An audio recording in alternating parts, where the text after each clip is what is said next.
Antes de mais nada, nossa boa noite a todos, a todas, nossos votos de muita paz e o nosso agradecimento, mais uma vez, à Federação Espírita do Paraná pelo convite e pela oportunidade de nós andarmos pelas terras paranaenses, conhecendo instituições, companheiros, articulando vibrações que possam cada vez mais nos unir a este rincão e principalmente às pessoas que aqui estão desenvolvendo as suas atividades. Gostaríamos de agradecer esta casa que nos acolhe, o Centro Espírita Estrela da Caridade, na pessoa de Aparecida. Abraçamos assim todos os irmãos aqui presentes, não apenas desta, mas de outras casas, bem como de outras cidades que estão aqui. Para nós é motivo de grande alegria, porque esses momentos que a conferência nos proporciona antes do encontro, vamos dizer assim, de conclusão lá em São José dos Pinhais, é principalmente percebermos a riqueza do movimento espírita paranaense. E de local em local, de cidade em cidade, de centro em centro espírita, a gente vai se sentindo como participante da grande família espírita, que é, na verdade, uma só, unida pelos laços da fraternidade e tendo, principalmente, nas suas bases, aquilo que o codificador nos colocou como condições para que o movimento espírita possa, de fato, seguir em suas atividades. Ou seja, a unidade doutrinária, a união dos espíritas e a organização do movimento. Então, registramos a nossa alegria. Zé Luiz, eu vou querer escolher um local onde eu possa ficar, ok? Pode ser, aqui fica complicado? Não? Porque eu acho que é onde eu menos prejudica a visão, tá certo? Ok? Legal. Agradecer ao Zé Luiz já, né? E a todos os companheiros, ao Paulo, que é meu médio de transporte favorito, junto com o Luiz Cláudio, né? E é sempre bom esse intercâmbio. Mas nós estivemos no ano passado no Paraná, além das atividades costumeiras, fomos convidadas pelo Centro Espírita de Alfonso Correia, que completou 75 anos de atividades ininterruptas lá em Curitiba, para um seminário junto com os trabalhadores. À época, a instituição nos deixou muito à vontade para que nós pudéssemos escolher, então, a temática. Era uma reunião voltada para trabalhadores, e aí, então, nós ficamos com a responsabilidade de delinear aquilo que seria a temática a ser abordada. No caso, foi na forma de seminário. Aqui, na forma de palestra, de modo mais sintético, obedecendo ao horário que nos foi posto. Mas, na oportunidade em que nós estávamos pensando sobre que temática abordar para trabalhadores espíritas, nos veio a lembrança de uma dupla mensagem, ou duas mensagens que andam sempre juntinhas, e que estão, essas mensagens, neste livro, Vinha de Luz. Ora, a mensagem a que me refiro, a primeira, é capacete. Capacete. E a segunda, escudo. Então, eu fui atrás dessas mensagens que sempre me sensibilizaram muito. São mensagens de Emmanuel, psicografia de Francisco Cândido Xavier. E aí eu comecei a delinear o tema a partir das mensagens capacete e escudo. Mas aí me encantei, pessoalmente, com o conjunto de mensagens que o livro Vinha de Luz, que compõe a chamada coleção Fonte Viva, junto ao próprio Fonte Viva, ao Pão Nosso e ao Caminho, Verdade e Vida, nós encontramos muitas mensagens direcionadas bem especificamente ao trabalhador espírita. E aí nós organizamos à época o tema, e já ampliamos, obviamente, mas a temática é essa: por que nos tornamos trabalhadores espíritas?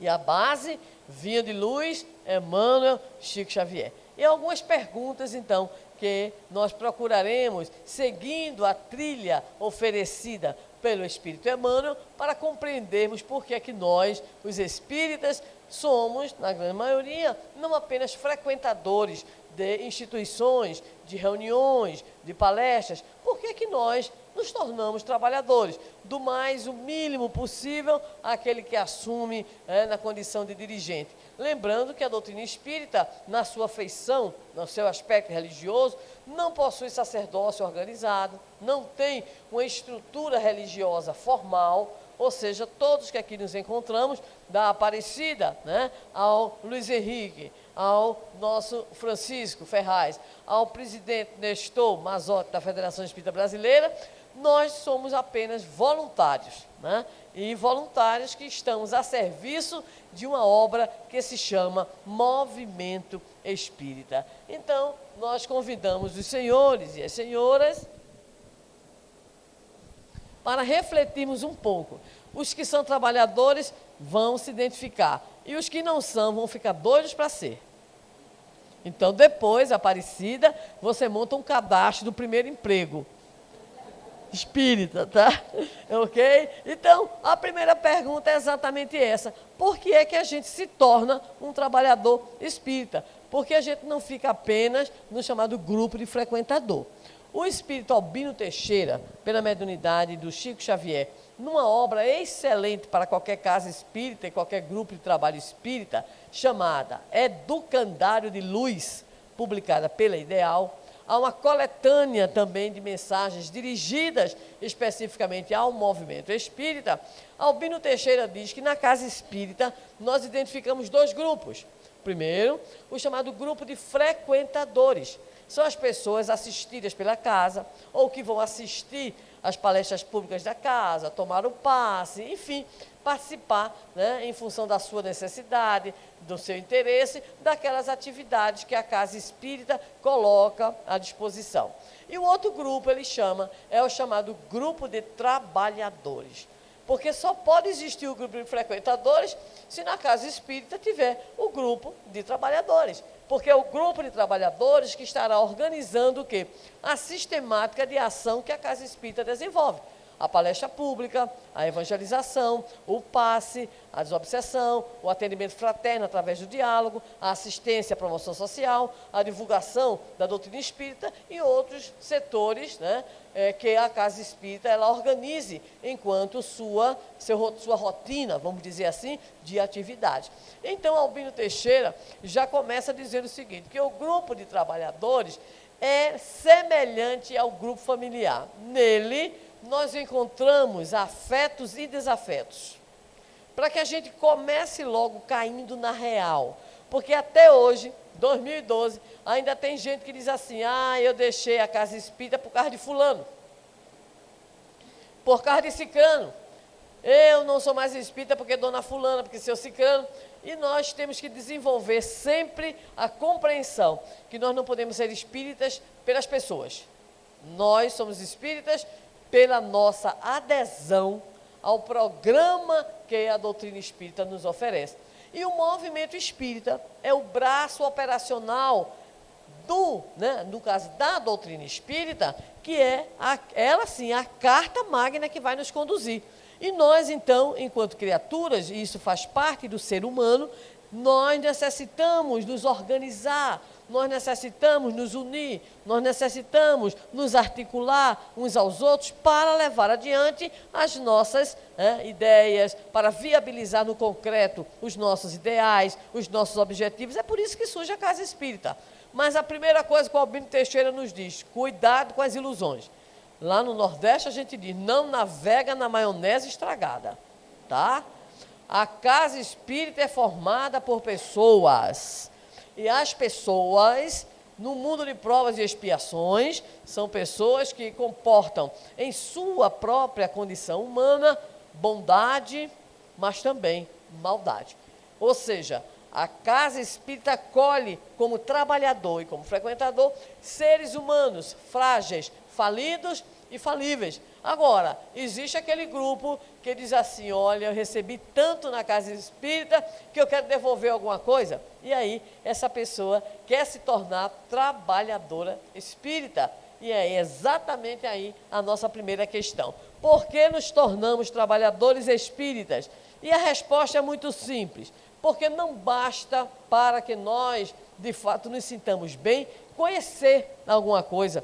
Porque o conhecimento, ele se dá num ciclo. A gente tem percepções ou sensações, a gente começa a ter representações, imagens, ideias, a gente forma conceitos e a gente precisa colocar isso na prática, né?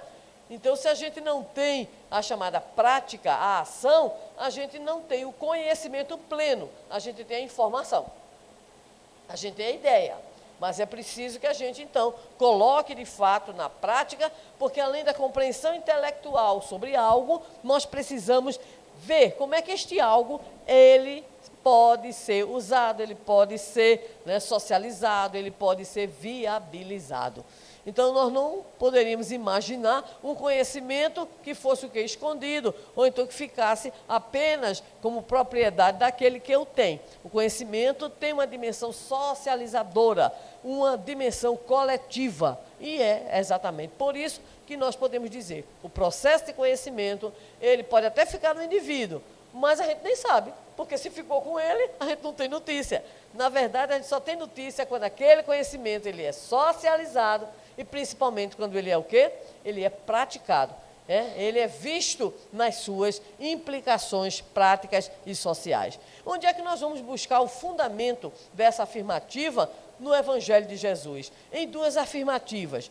Todas duas têm o mesmo sentido. A primeira, Jesus nos dizendo, não se põe a candeia debaixo do alqueire, mas no velador, para que todos possam ser o quê? Possam ser beneficiados pela luz. Agora, mais forte do que essa é a segunda colocação de Jesus. Não se esconde o quê? Uma cidade edificada sobre um monte. Ou seja, aquilo que está posto, aquilo que está realizado, aquilo que está sendo informado, aquilo que está, enfim, participando da cultura de um povo, de uma nação, de um grupo, é visível. Se é visível, necessita ser compartilhado e principalmente vivenciado. Todo o processo educacional que a humanidade, ela vem desenvolvendo, tem essa finalidade, é de transmitir o conteúdo cultural, é de viabilizar que esse conteúdo, ele possa também mudar, crescer, se transformar. Me chamou a atenção, quando eu sentei aqui, e eu li exatamente o que está aqui, André Luiz. A paz invade os corações que se educam e se preparam para recebê-la. Então, nós estamos num processo permanente de educação, de socialização, o que nos torna, então, criaturas que não apenas temos notícias, conhecemos, guardamos as coisas no campo da ideia, no campo da cognição, mas sentimos a necessidade de quê? De viver, de praticar, né? De usar, de, enfim, socializar essa informação. Então, nós nos tornamos trabalhadores espíritas, porque nós não ficamos só na condição daqueles que frequentam as casas espíritas. Embora tenha gente que namora o espiritismo, já faz simplesmente o tempo das chamadas bodas de prata. Tem gente que quando alguém pergunta, você é espírita? Ele diz assim, eu simpatizo. Simpatiza há 25 anos. É uma simpatia forte, né? E tem gente que responde assim, quando alguém lhe pergunta, você é espírita? A pessoa diz assim, estou tentando. Esse é melhorzinho. É melhorzinho, né? Outros são mais complicados. Assim, quem sou eu para ser espírita? Esse está pulando fora. Era melhor nem ter entrado, porque muito será pedido a quem muito foi dado. O Evangelho já disse, tá? E tem gente que é mesmo sincero, diz assim, olha, não dá. O espiritismo é uma coisa linda, mas eu não tenho condição nenhuma de ser espírita. Só na outra encarnação. Jogou para fora, né? Colocou para outra oportunidade a questão da vivência, da busca realmente de vivenciar a doutrina espírita. Mas nós dissemos que nós vamos responder essa pergunta, não nós, Sandra Borba, mas a partir do que Emmanuel nos diz. E aí a gente começa, se segurem nas cadeiras, porque Emmanuel é peia, a gente diz lá no Nordeste. Emmanuel é tampa. Emmanuel não alisa ninguém. Todo mundo quer ser Chico Xavier no resultado. Ninguém quer ser no processo. Não é isso? O resultado é uma maravilha. Todo mundo quer ser Chico. Agora vai ter Emmanuel como mentor espiritual. Eu mesmo já dispensei. Disse, não tenho condição. No popular, eu não aguento Emanuel. Emanuel é muito duro, é muito forte. Então, se prepare que ele vai nos responder. Então, ele vai começar dizendo o seguinte: o que é que nós temos de conhecimento que nos distingue? Olha a expressão que Emanuel usa no livro Vinha de Luz, já dissemos que a gente vai trabalhar o Vinha de Luz, capítulo 60. Olha o que ele vai dizer, qual é o patrimônio de informações, de conceitos que nós temos. Vê a gravidade disso. Ele começa. Primeiro, nós, os espíritas, sabemos que a vida prossegue além da morte. Isso dá para nós um sentido de vida que muita gente aí não tem. Tem gente aí morrendo e matando porque acha que a vida é um ciclo biológico que se acaba com o fenômeno da morte. E nós sabemos que a vida continua. Estamos na escola Terra, em aprendizagem de autoiluminação. Ninguém que está aqui está a passeio. Tem gente que acha que comprou um pacote turístico e reencarnou, por exemplo, em Cornélio Procópio. Lugar maravilhoso, tranquilo, cidade boa. E eu tenho uma amiga que até hoje diz assim: olha, essa história de reencarnação não é comigo não, porque eu nasci para aproveitar. Então, tem gente na vida que pensa exatamente isso, que está num trânsito carnal, corpóreo, e quando acabar, pronto, beijinho, beijinho, tchau, tchau, e vai-se embora. O espírita não, ele sabe que está na Terra para se auto-iluminar. E não adianta, se for jovem, por exemplo, dizer: eu não pedi para nascer, errado. Realmente não pediu não, suplicou, deixa, me dá essa chance, né? Então, nada disso. E a gente reencarnou não para se divertir, não para passear, a gente reencarnou para um processo de auto-iluminação. Lá vai. O corpo é simples vestimenta, mesmo que possa vestir, né, um Armani, né, etc e tal, né? Mas também pode vestir Marisa, pode vestir qualquer coisa mais simples, que mamãe faz, que vovó fez, não interessa. O corpo é uma vestimenta. No mundo de hoje, que cultua o corpo, né, que vive em função do corpo, hoje a gente vive uma dimensão social de consumismo em que as grandes fortunas, elas estão se erigindo em cima exatamente do nosso consumismo. E um dos pontos é exatamente corpo. Então tem produto para tudo que você possa imaginar. Produto para o dedinho do pé esquerdo, que engorda mais do que o do pé direito. Aí vem, né, problema dos pés, né? Tem hoje toda vamos dizer assim, uma indústria dos pés, só dos pés. Eles são muito importantes também, claro, sem dúvida nenhuma, né? E dos cabelos, então, principalmente para os homens, né? Porque os homens ficam careca, né, Francisco? Rapidinho, não é verdade?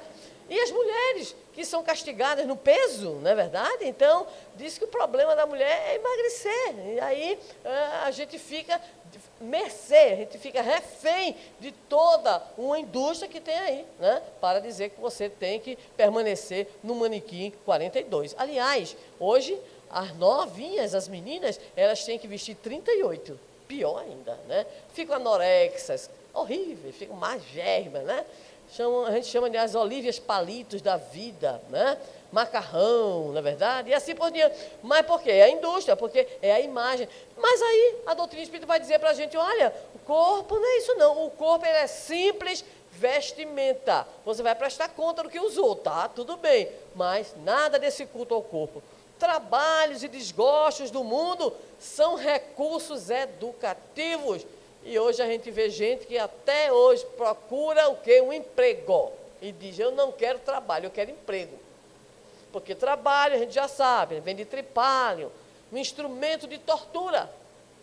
Né? A palavra trabalho vem de um instrumento de tortura no mundo antigo, tripalho, né? E ainda a gente recebe, por conta do trabalho, uma desgraça, que é o salário. Que é sal, era o sal. Houve um tempo, né, em que se pagava com sal. Lá no Rio Grande do Norte, teve um pessoal que decidiu pagar, sabe com o quê? Com abóbora, girimum. Por isso a gente ficou conhecido lá como o Papa Girimum. Então os soldados, eles recebiam de um certo tempo, em um certo tempo, em vez de receber o soldo, recebiam girimum. E nós ganhamos então o apelido de Papa Girimum, né? Mas o que é que ocorre? A gente vai entender que trabalho é uma lei da natureza. Toda ocupação útil é trabalho, e nós não evoluiríamos sem trabalho. Né? Ou seja, se esse exercício, que não é só intelectual, é também um exercício social, é um exercício de comunicação, é um exercício de desenvolvimento de técnicas e assim por diante, e que isso tudo vai resultar em progresso intelectual, em progresso moral, em progresso espiritual, em progresso socio-moral também. E aí, a nova visão, a visão de que as situações difíceis da vida são recursos educativos. A gente adora dizer assim, me decepcionei com fulano. Não. A gente se decepcionou com a imagem ou a expectativa que a gente fez ou que a gente teve em relação a fulano. Na verdade, toda decepção é autodecepção. A gente diz assim, mas que besta que eu fui.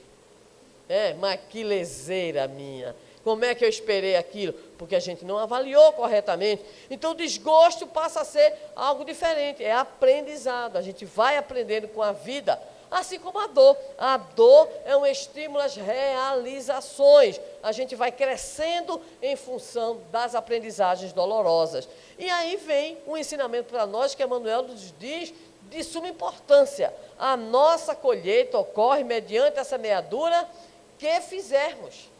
Então, cada um de nós, usando a bela letra da canção do Almir Sater, cada um de nós compõe a sua história.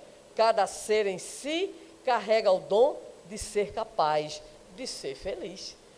E de ser infeliz também, claro, né? Porque é uma opção histórica, é uma opção que nós temos. Então, as nossas opções, elas são feitas por nós, o que significa dizer que nós colhemos aquilo que plantamos. Como continua ainda o Espírito Emmanuel, ele vai dizer, o Senhor nos ilumina o caminho quando servimos ao bem. Você vai fazer a sua opção pelo bem, ótimo, você ganha uma lanterninha. Ganha um fósforo, uma vela. Tem uns que ganham um holofote logo, né? Em função da qualidade do seu trabalho. Mas aquela pessoa que busca o caminho do bem, ela está na busca da sua harmonização para com a lei divina natural. E isso significa o quê? A possibilidade de ver melhor, de enxergar melhor, de caminhar com mais segurança. Toda oportunidade de trabalho, então, significa caminhada. É uma bênção de Deus. Todos estamos na Terra em processo de aperfeiçoamento. E aí vem uma colocação muito séria para nós. A justiça existe, diz Emmanuel, não é ilusão. Quando a gente observa, às vezes, a vitória dos falsos, a vitória dos inescrupulosos, não fiquemos revoltados. Tudo tem a sua razão de ser e todo o processo de justiça divina se manifestará aqui ou acolá, agora ou mais além, mas se manifestará. Não nos compete a nós exigir do divino que a pena seja dada e cumprida na nossa frente, mas nós sabemos que a justiça, ela existe. A existência física é, então, sintetiza Emmanuel, a abençoada oficina de trabalho, ou seja, não dá para reencarnar para brincar. De quê? De resgate, conforme a questão 167 do Livro dos Espíritos. Reencarnamos para quê? Expiação, que é receber a consequência dos nossos atos, e melhoria progressiva da humanidade. Sem isto, onde a justiça? Então, precisamos resgatar. Espírita adora essa história de resgate, né? Nunca vi uma coisa mais louca, né? E principalmente redenção. Tem gente que se fixa no resgate, né? E qualquer coisa na vida está dizendo, eu estou resgatando. Tá não, às vezes está exatamente semeando, não está resgatando. Porque é necessário distinguir o resgate, que vem para nós como promissória assinada, não tem como, vem na forma de SPC espiritual. Serasa moral, não adianta, tá? É diferente. E muitas vezes nós é que estamos plantando atitudes, ações, essas sim, elas vão redundar mais adiante em resgate. Então a criatura, por exemplo, ela é relapsa no seu trabalho, é demitida, ele está vendo, está aí, ó, esse meu chefe deve ter sido um perseguidor meu do passado. Que nada, meu irmão, que nada, minha irmã. Está lá no Evangelho, causas anteriores e causas atuais das aflições, capítulo 5, para a gente saber que a gente resgata muito menos. Né? E, na verdade, a justiça divina é tão boa que faz para nós planos de resgate. né? O que você quer resgatar? Aí a gente pede doença, desgraça, o Senhor diz assim, não, vai ser médium na casa espírita. Não, Senhor, eu quero resgatar tudo. Não, vai ser evangelizador, vai ser pregador, vai ser dirigente, vai ser coordenador de URI, né? Vai ser isso, vai ser aquilo. Ou seja, o Senhor ainda nos dá a chance do resgate através de coisas boas, maravilhosas, atitudes que estarão redundando para nós em profundos aprendizados. Enfim, nos diz Emmanuel, atos, palavras e pensamentos, alerta-nos, produzem frutos em nossa vida. A nossa bendita lei de causa e efeito nos acompanha sempre. E aí ele diz, iniciados na luz da revelação nova, os espiritistas cristãos possuem patrimônio de entendimento muito acima da compreensão normal dos homens encarnados. Ficaram silenciosos? Isto é grave, isso é muito grave. Significa dizer que nós hoje temos um patrimônio de conhecimento, de informações, acima do normal. Aí a gente diria assim, a gente é privilegiado? Não, não é privilégio não. É porque nós estamos tendo hoje acesso a esse patrimônio, que daqui a pouquinho outros terão. E talvez outros que nem tenham acesso a esse patrimônio estão fazendo muito mais do que nós. Outros que nem sabem da imortalidade da alma, outros que nem sabem da reencarnação, outros que nem conseguiram ter essas informações que nós temos, já podem estar caminhando muito mais celeremente, rapidamente, do que nós. Então, Emmanuel nos diz, este patrimônio que é nosso, está muito acima da chamada compreensão normal dos homens encarnados. É por essa razão que a pessoa que frequenta, que está na casa espírita recebendo os seus serviços, ela é então chamada para que a partir de tudo aquilo que ela já tem, possa participar. Vejamos as expressões usadas por Emmanuel. Peleja árdua. Peleja, lógico que não é o quê? Brincadeira. Não é diversão. E ele ainda, além de colocar peleja, ele pode até pensar que é um jogo. Não, vamos ver o adjetivo, árdua. Já não é lá uma coisa muito tranquila, como a gente possa imaginar. Porque tem gente que ingenuamente pensa isso. Ora, eu vou me dedicar a um trabalho do bem, então eu vou ter todas as facilidades do mundo. E tem gente que ainda diz assim, eu pensei que os espíritas não sofriam. Já ouviram isso? Eu pensei que pelo fato da pessoa enveredar pelo espiritismo, que essa pessoa não teria sofrimento. Ou ainda tem gente que é mais direta e diz assim, olha a sua vida, minha amiga, meu amigo, até que ia bem. Desde que você entrou no espiritismo aí é que você sofre. Já ouviram isso? Então, é uma ingenuidade achar que você vai o quê? Vai optar pelo trabalho no bem, pela peleja árdua. Emmanuel diz outra mensagem, cristão no mundo, que enquanto a gente está fazendo aquilo que todo mundo faz, ou seja, enquanto a gente não está se preocupando com muita coisa boa, ninguém olha na gente. Na hora que você diz, eu vou melhorar, menino, começa dentro de casa, né? Aí lá, já dentro de casa começa alguém com a piadinha. Ih, agora a gente tem um santinho do pau oco dentro de casa. Agora chegou um espírito iluminado aqui. E aí começam as ironias. Aí vem o ambiente familiar, o ambiente social, o ambiente da escola, na universidade, né? Eu tenho uma amiga lá no Nordeste que ela era de mal da prima. Só que ela não lembrava porque ela era de mal. Tornou-se espírita. E a partir daí, ela, no seu processo de eu sou agora uma trabalhadora espírita, ela começou a se sentir incomodada por causa disso. E aí disse assim, eu tenho que saber por que eu sou de mal dela. E começou. Quando ela encontrava-se com a prima nos ambientes familiares, ela dizia, bom dia. A prima olhava para ela. Como vai? A prima olhava para ela. Um belo dia, depois de tanta insistência, a prima olhou para ela e disse assim, você não tem vergonha na cara, não? Como é que você me dirige a palavra? Eu sou de mal de você? Você é de mal de mim? E por que você me dirige a palavra? Ela disse assim, por causa disso mesmo, eu estou querendo saber por que a gente ficou de mal.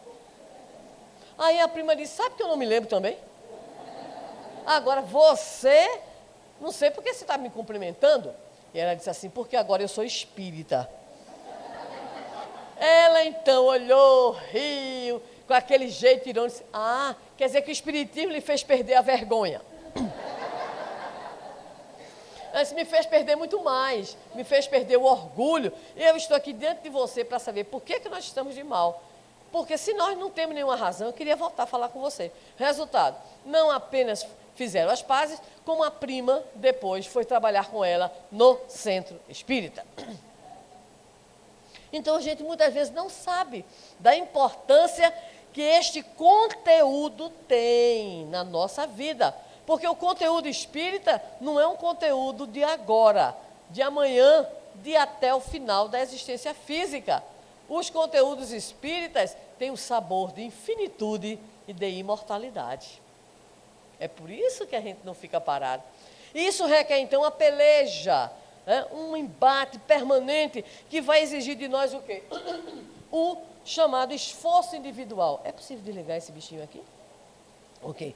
Esse esforço individual e é também um imperativo divino, ou seja, esse esforço no bem é a nossa fatalidade, nos diz o Espírito Joana de Ângeles. Existirmos é uma fatalidade, é a primeira. A segunda e última é sermos felizes, é evoluirmos. Consequentemente, a fatalidade do nosso trabalho de aprimoramento espiritual. Por isso que a gente não fica só como frequentador.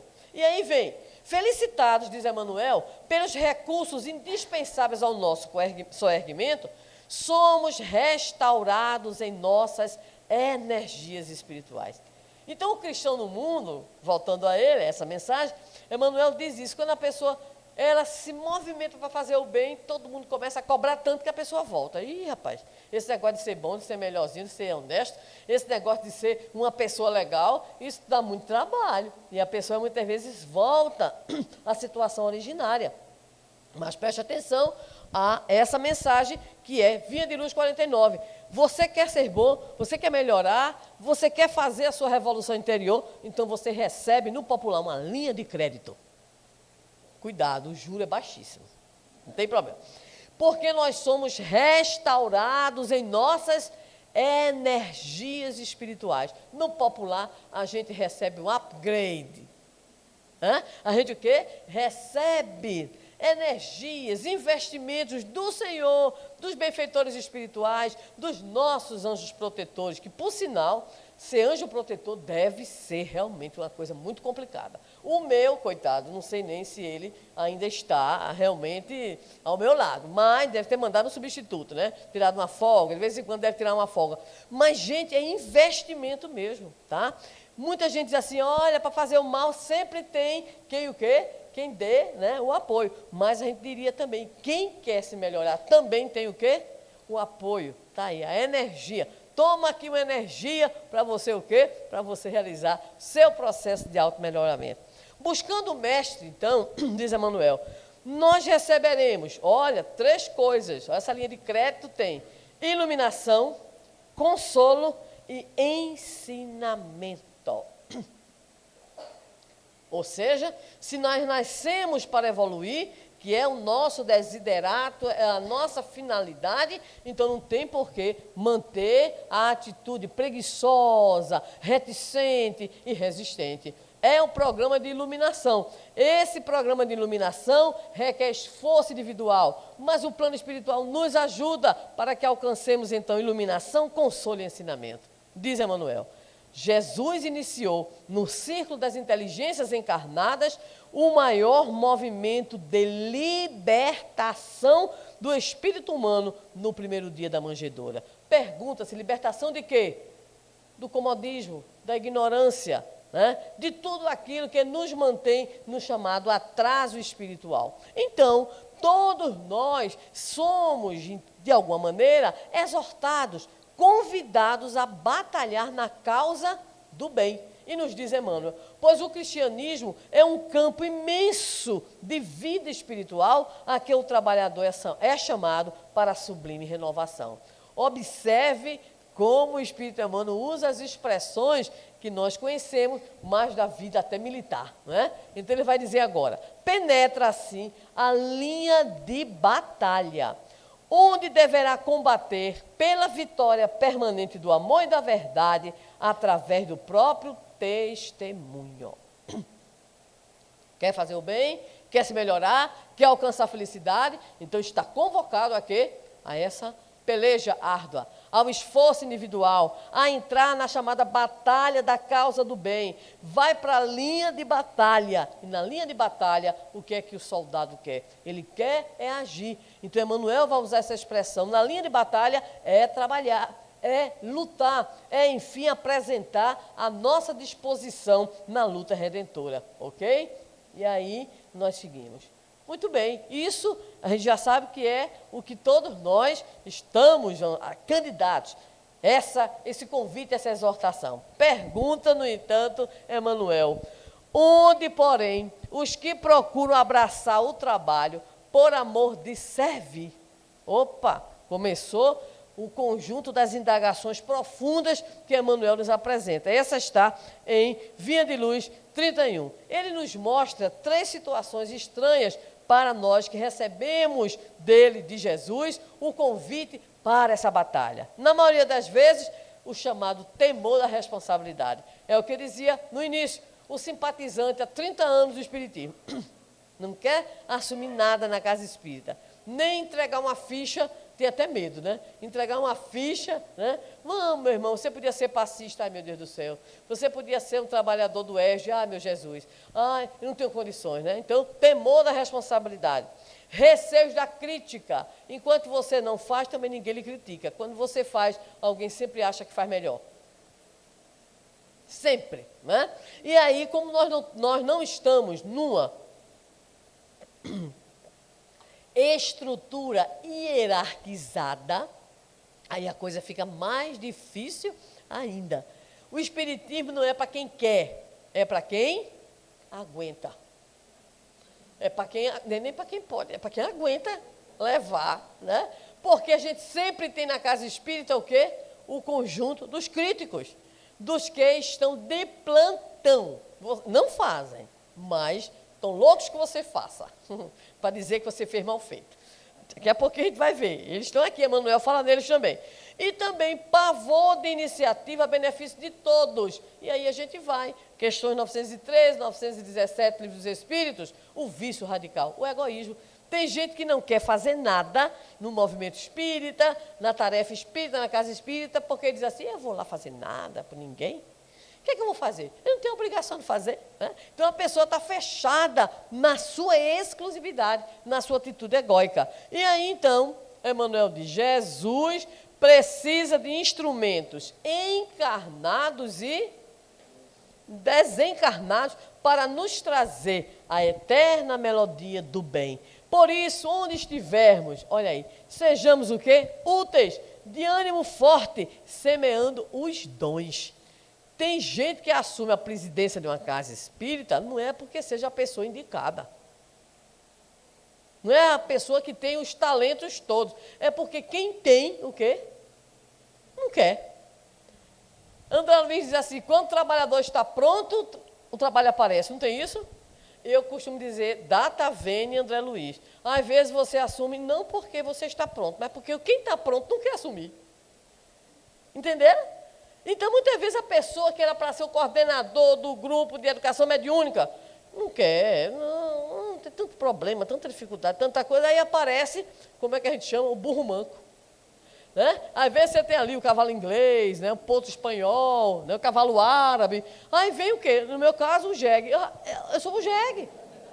Então, né? Muitas vezes tem alguém melhor para fazer, mas não quer fazer. Então, lá vem o quê? O jegue nordestino. Né? No meu caso específico, né? Eu só estava dizendo para o maridão, a gente conversando, e eu dizendo para ele assim, pois é, né? A gente fica em casa assim um mês sem viajar, e quando vai viajar dá aquela preguiça, né?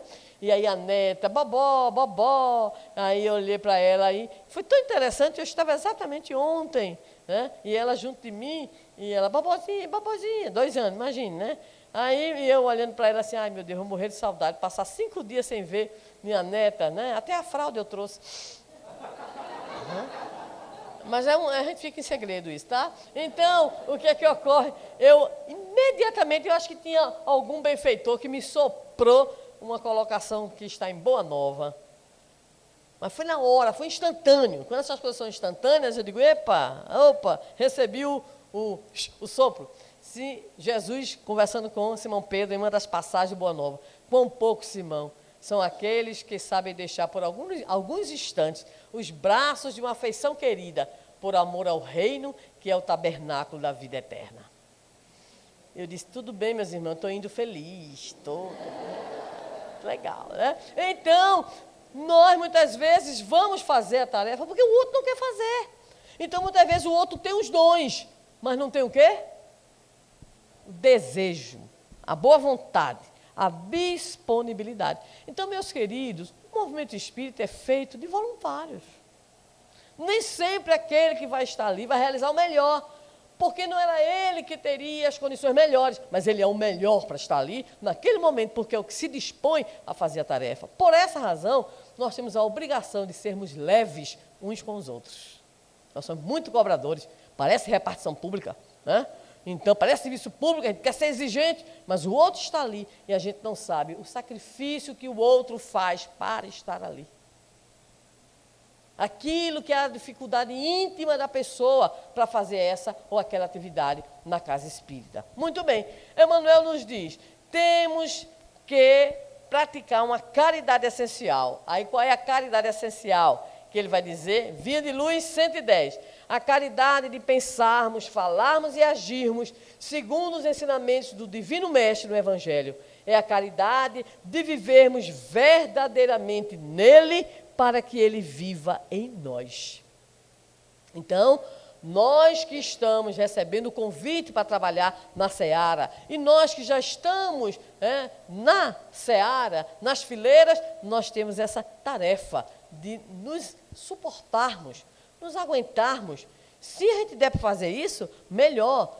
A gente daqui a pouco vai galgar, a gente vai se tornar o quê?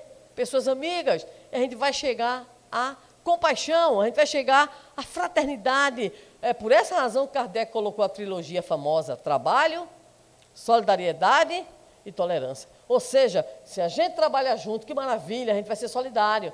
Mas se a gente não consegue ser solidário, que a gente se tolere uns aos outros nesse processo de crescimento para que a obra do Senhor, ela seja de fato avançada. Vamos continuar e a gente vai fechar em tempo hábil. Muito bem, diante de tudo isso, a gente já sabe qual é o alvo que a gente tem que perseguir quando a gente se torna um trabalhador espírita. Bom, primeiro, Jesus envia sempre os convites, está sempre convidando. Então, eu já disse, Aparecida, não esquece de fazer aí a lista, precisa de alguém na biblioteca, na recepção, na evangelização, no ESD, no passe, e assim vai. Muito bem, diz Emmanuel, mas quando a gente recebe o convite, muitas vezes a gente se apresenta, olha aí o que é que ele coloca, distraídos, desinteressados ou em fuga. Tem gente que diz, vai para lá, não volto mais nunca, porque alguém me chamou. Não quero essa história não, essa obrigação não, eu tenho muita coisa na vida, e se esquece dos conteúdos de infinitude e de imortalidade que a Casa Espírita oferece. Então vejam bem, choram, diz Emmanuel, diante dos primeiros obstáculos e ficam acabrunhados e tristes, declarando-se desalentados, vencidos e sem esperança. O que é que ele diz desses? Perderam o rumo para Jesus, seduzidos pelos espetáculos fugazes e transitórios e foram conduzidos à angústia. A gente vai fechar daqui a pouquinho com a angústia. Calma. Muito bem, de posse disso tudo, o que é que a gente vai saber? Que a gente vai enfrentar obstáculos para se tornar trabalhador espírita. Todos nós enfrentamos obstáculos na vida. Nós não somos profissionais da religião, já dissemos. Nós estamos em aprendizado de quê? Aprendizado de dedicação, de devotamento, de abnegação. É um exercício difícil. Por isso, é espírita quem quer. Você é espírita? Não, é difícil. É difícil, Frequentar a casa espírita pode ser até fácil. Agora, se tornar trabalhador espírita, e trabalhador espírita, bacana, e trabalhador espírita de longevidade no movimento espírita.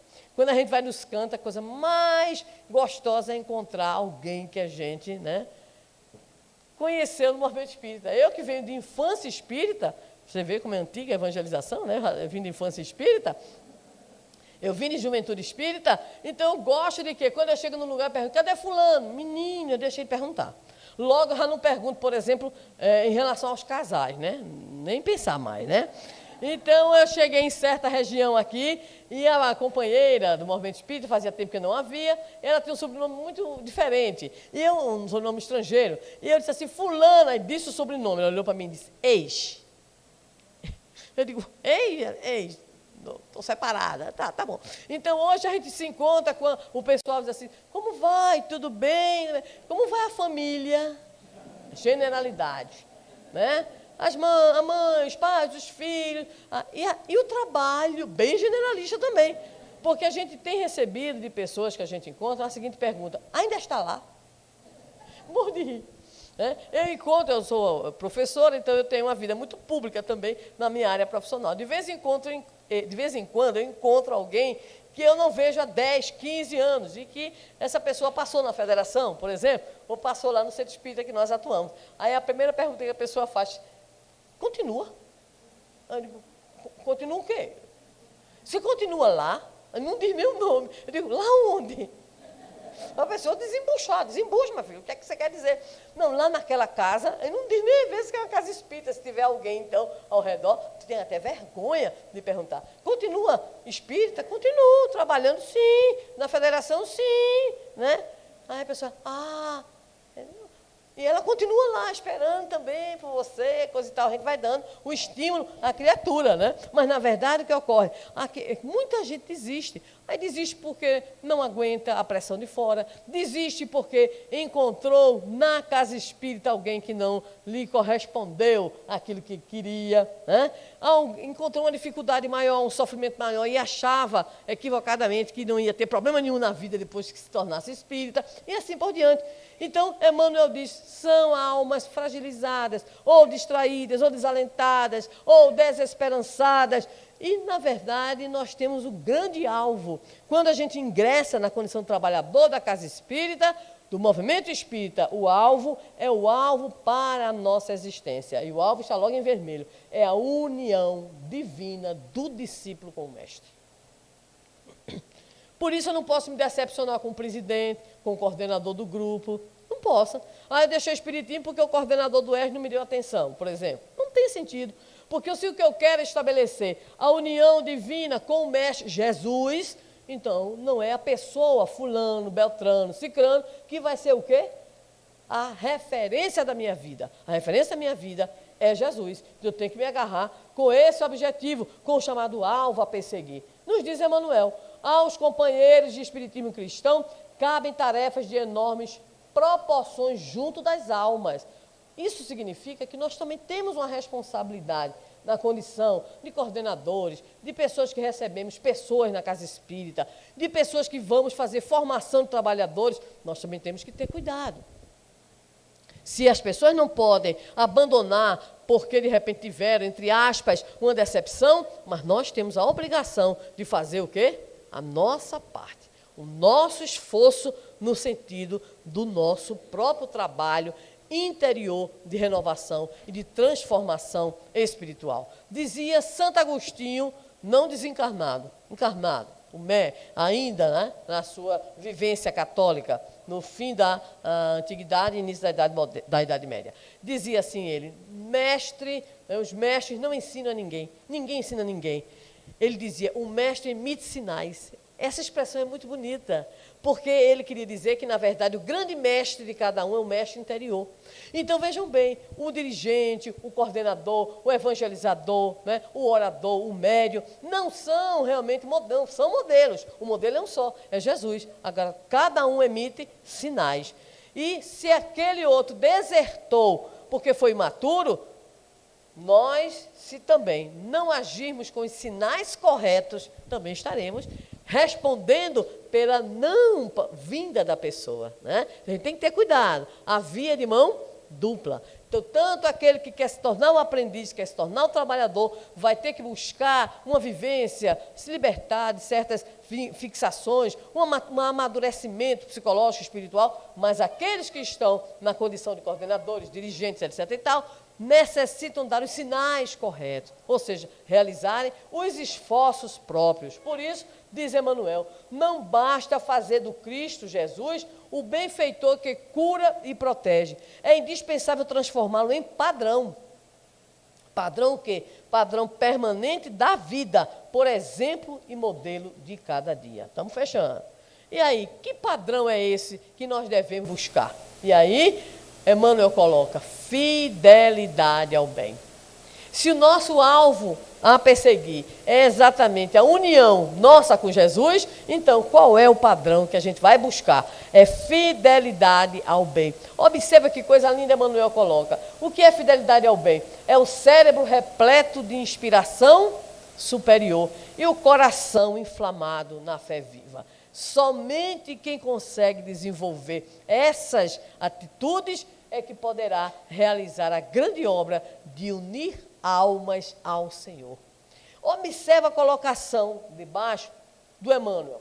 Emmanuel nos afirma que não é tão difícil ser teólogo, exegeta, sacerdote, pregador, instrumento de intercâmbio entre os dois planos, dialogador, pesquisador.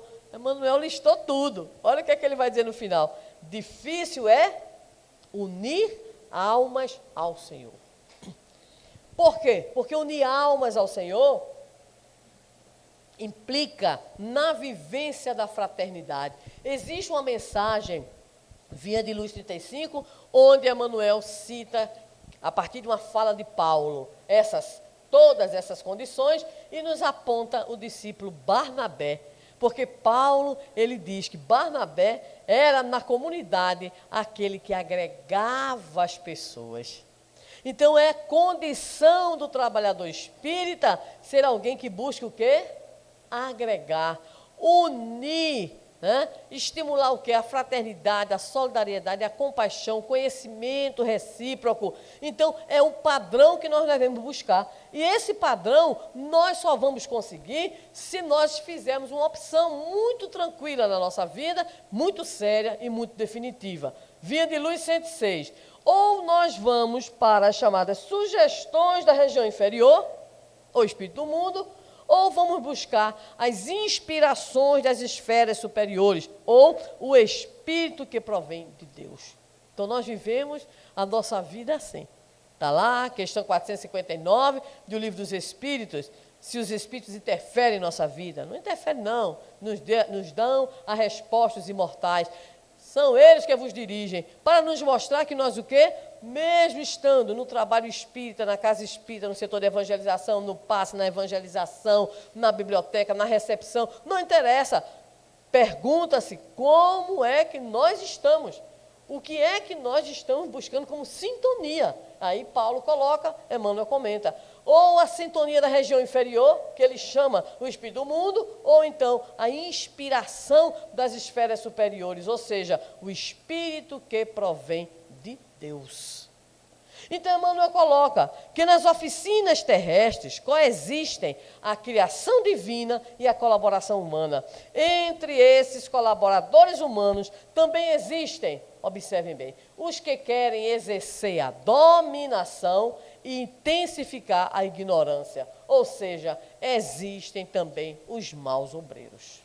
E alguém pode indagar, existem maus obreiros nas fileiras? É só a gente ver a história do cristianismo que a gente vai ver os maus obreiros, né? A própria história da cristandade nos revela aqueles que em nome do Senhor mataram, trucidaram, torturaram, buscaram o poder nos mais diversos e altos cargos, tá? E nós não somos espíritas, talvez alguns de nós já sejamos espíritas por 2 vezes, ou seja, em 2 reencarnações. Nós todos viemos também de outras tradições religiosas. Então nos compete o quê? O cuidado, o zelo, para que na tarefa espírita, aqueles atavismos do passado, as viciações das nossas práticas religiosas, elas não nos induzam a quê? A receber sempre as sugestões da região inferior. Muitas vezes disputas dentro da casa espírita, intrigas do movimento espírita, pessoas que querem se destacar e em função disso atacam pessoas que têm uma folha de serviço nobre. E aí como é que fica? Emmanuel coloca, existem também os maus obreiros. Por isso, para que nós possamos, de fato, nos identificar como trabalhadores, nos diz ele, é necessário nos armar para a batalha. Ele não falou desde o começo que nós somos convidados à peleja árdua, ao esforço individual na linha de batalha? Então vamos ver, capacete e escudo. Capacete é a cobertura mental de ideias sólidas e atitudes cristãs estruturadas nas concepções do bem, da confiança e do otimismo. A construção do capacete se dá com os fios da fé pura e do espírito de serviço. Ou seja, nada de boné. Boné é muito fraco. Tem que ser capacete. Boné tira alguém, tem que ser capacete. Então o capacete é o quê? Ideias, cuidado com o campo mental, cuidado com o que a gente termina criando, né? Enquanto que ideias, pensamento, ideias, forma, o que é que está presente. E aí vem escudo. Se o capacete está na cabeça, o escudo está onde? Protegendo a área, né? Vamos dizer assim, essa área nossa, a área que diz respeito ao quê? A fé, a preparação dos sentimentos. Representa o que o escudo? Confiança em Deus, sua justiça, sua sabedoria. Prestemos atenção ao que Emmanuel nos diz, para anular os dardos venenosos que intoxicam os corações. Há uma mensagem do irmão X que é a cara disso. Diz que de repente a árvore, né? Todo mundo queria derrubar a árvore forte, robusta, e queria usar esse ou aquele procedimento para derrubar a árvore, nada, a árvore firme. Um belo dia a árvore, buf, despenca, né? Procuraram saber, a árvore estava sendo comida interiormente, o cupinzal mesmo, né? Eram os irmãozinhos cupins que estavam, e aí o espírito irmão X diz, muitas vezes o que ocorre é que a casa espírita ela vai bem, daqui a pouco começa o quê? Os bichinhos, é o nome da mensagem, bichinhos. Eu nunca esqueci uma aprendizagem que eu tive numa reunião mediúnica com um espírito perturbador. Ele dizia, né, na sua fala, algo que é inteligível, é compreensível, é uma lição para nós. E assim, vocês espíritas adoram dizer, nós somos unidos, um feixe de varas, e a união desse feixe de varas, nós não vamos ser destruídos. E ele dizia, a gente não destrói, a gente não quebra o feixe de varas, a gente queima. Eu disse, menino, não é que o obsessor está certo? Virou instrutor espiritual, nunca esqueci essa. Né? Então, você pode estar junto. O feixe de varas, ali estão as varas, mas as varas podem ser queimadas. Queimadas através de quê? O ciúme, as ciumeiras, o disse-me-disse, a fofoca. Isso tudo destrói qualquer grupo espírita, qualquer casa espírita. E aí a gente lembra agora, sim, do instrutor espiritual. Muitas vezes os corpos estão juntos, mas os corações estão entrincheirados. Olha que imagem. Os corpos juntos, a desconfiança. Os corpos juntos, mas ali, né, o pensamento negativo, o sentimento de antagonismo. E aí, então, diz o nosso Emmanuel, nenhum discípulo da Boa Nova duvide da sua condição de lutador. E acrescenta o cuidado com o revestimento defensivo que estamos usando diante dos golpes da sombra e dos estiletes da incompreensão. Por isso, finalizando, nos diz ainda Emmanuel, Vinha de Luz 161. O cristão não surgiu na terra para circunscrever-se a casinhola da personalidade. É por isso que ele se torna um trabalhador. Né? Apareceu com o mestre da cruz para transformar vidas e aperfeiçoá-las com a própria existência, que sob a inspiração do mentor divino, será sempre um cântico de serviço aos semelhantes, exalçando o amor glorioso e sem fim na direção do reino dos céus, que começa invariavelmente dentro de nós mesmos.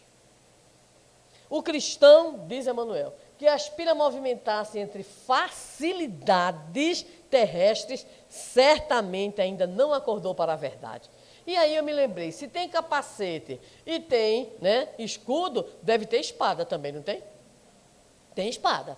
Mas só que espada está no caminho, verdade e vida. E aí, como a gente estava trabalhando só com vinha de luz, e qual é o sentido da espada? O sentido da espada é a conscientização interior. A espada não é o combate lá fora, é o grande combate do homem que quer se renovar, da criatura que quer ser nova, mediante os padrões do Evangelho, com os milênios ainda que carregamos em nós mesmos de sombra, de egoísmo, de orgulho e de vaidade. E aí, no serviço da construção cristã, temos que manter o quê? Vigilância. Então, você se tornou um trabalhador espírita, ótimo, cuidado, tem essa dificuldade toda, mas a vigilância. No serviço de construção cristã do mundo futuro, é indispensável, então, vigiar o campo que nos compete. O apostolado é de Jesus, a obra pertence-lhe. Ele virá, no momento oportuno, a todos os departamentos de serviço, orientando as particularidades no ministério de purificação e sublimação da vida. Contudo, ninguém se esqueça de que o Senhor não prescinde da colaboração de sentinelas. O Espírito Bezerra de Menezes usa uma belíssima expressão.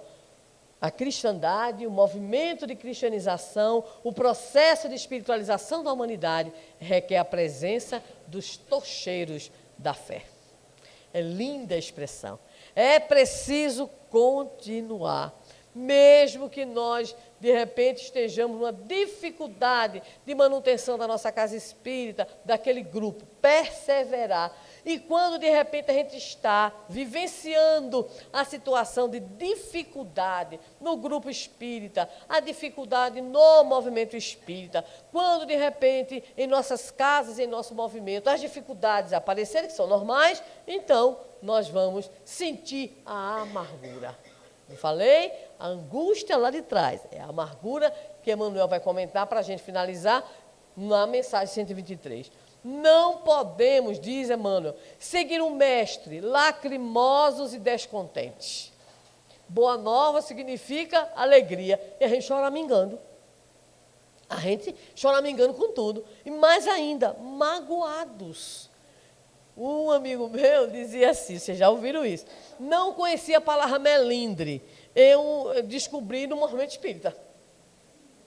Que o povo melindrado, né, reconhece o verdadeiro espírita, não pela sua transformação moral, pelo nível de mágoa que carrega, né, muitas vezes. Então, é até de encontro àquilo que está colocado no Evangelho segundo o Espiritismo. Então, diante das dificuldades, problemas, sombras e quedas, é Emmanuel que diz o que fazer. E Emmanuel responde, o reerguimento virá. O problema é saber quanto tempo a gente aguenta. Então, nós estamos sendo testados em nossa o quê? Resistência psicológica, emocional, moral e espiritual. Então, vejam bem, recomendação de Emmanuel para encerrar aos trabalhadores em dificuldades, diante de problemas pessoais e da própria atividade espírita. Continuar na tarefa. Porque nós estaremos no posto de serviço. E é no posto de serviço que o Senhor nos encontra para nos auxiliar. Segundo, marchar. Vai adiante, vai andando, vai fazendo, tá? Vai tocando. Combatendo, presta atenção, as amarguras do coração. Guardar, finalmente, reflexão e prudência, destruindo a amargura para que ela não perturbe a obra do Mestre, não privando os outros da graça de Deus. Meus queridos amigos e irmãos, completando o nosso tempo, a nossa meditação em torno, a nossa reflexão em torno das palavras de Emmanuel, redunde para todos nós, num momento de reflexão, o que estamos fazendo, né?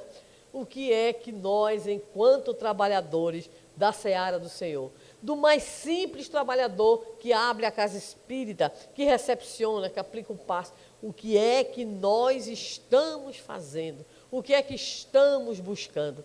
Porque tenho a certeza absoluta que o Evangelho nos dá a pergunta e a resposta. Porque o Senhor, Ele nos perguntará o que é que nós estamos fazendo das nossas dificuldades e diferenças. E Ele mesmo, na página, ali está a resposta. Obreiros do Senhor, os verdadeiros servos do Senhor, são aqueles que fazem calar, inclusive, as suas diferenças, para que quando o Senhor chegue, encontre a obra concluída. Há um pedaço da obra do Senhor que só nós podemos fazer. Há uma tarefa que só nós podemos fazer. Há uma atividade, há uma ação para a qual nós fomos convidados na casa espírita que nos compete fazer. E que por mínima que ela seja, se ela for feita por amor, ela nos estimulará a comparecer diante do Senhor como aquele servo, não aquele que escondeu o talento, mas aquele que teve 2 talentos, recebeu, entregou os 2 e disse ao Senhor, aqui tendes mais 2 que eu consegui com o meu trabalho, para que possamos ouvir do Senhor que nos dá os talentos que são as oportunidades de trabalho, servo bom e fiel. Porque foste fiel no pouco, dar-te-ei muito mais. Então, que nós possamos refletir. O movimento espírita precisa de nós. Jesus precisa de nós. E que nós possamos responder a Ele da melhor forma possível, lhe implorando, lhe dizendo das nossas dificuldades e das nossas limitações, mas também respondendo na nossa própria intimidade. Senhor, salva-nos da nossa própria iniquidade. Resgata-nos, Senhor, nas nossas profundas limitações intelectuais, morais e espirituais. Ensina-nos com teu amor para que aprendamos no exercício da fraternidade junto aos nossos irmãos a vivenciar a tua mensagem de amor, de tolerância e de solidariedade. E que possamos um dia dizer ao Senhor, nos testemunhos e sacrifícios que teremos que enfrentar no movimento espírita, em nós, na família, em qualquer situação, que nós possamos dizer, Ave Cristo.